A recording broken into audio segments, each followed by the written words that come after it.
మలక్పేటలో జాగృతి జనం బాట కార్యక్రమంలో భాగంగా ముషరాం భాగ్లో విద్యార్థులతో కలిసి ర్యాలీ నిర్వహించిన తెలంగాణ జాగృతి అధ్యక్షురాలు కల్వకుంట్ల కవిత డాక్టర్ బిఆర్ అంబేద్కర్ విగ్రహానికి పూలమాల వేసి నివాళులర్పించిన తెలంగాణ జాగృతి అధ్యక్షురాలు. మంచిగా చదువుకోవాలి, చదువుకున్నటువంటి వాళ్ళందరికీ కూడా జాబ్స్ రావాలనే తెలంగాణ తెచ్చుకున్నాం. స్టూడెంట్స్ కోసం, అవునా? స్టూడెంట్ పవర్ చూపిస్తారు ఒకసారి.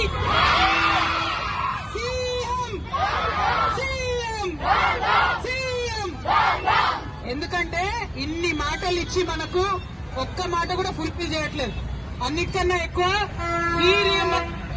అన్నారో సరికి చాలా మంది మనలో డిపెండ్ అయి ఉన్న మా ఫీజు మీద, స్కాలర్షిప్ మీద పేరెంట్స్ కి ఇబ్బంది అవుతుంది.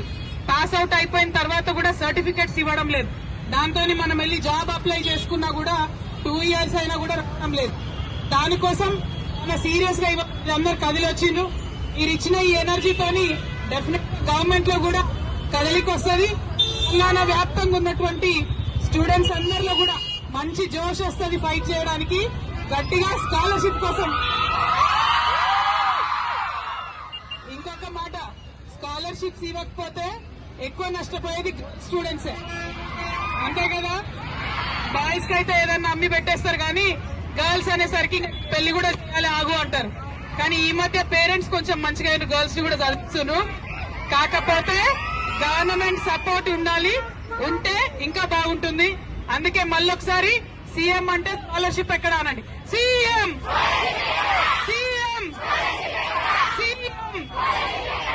Thank you so much.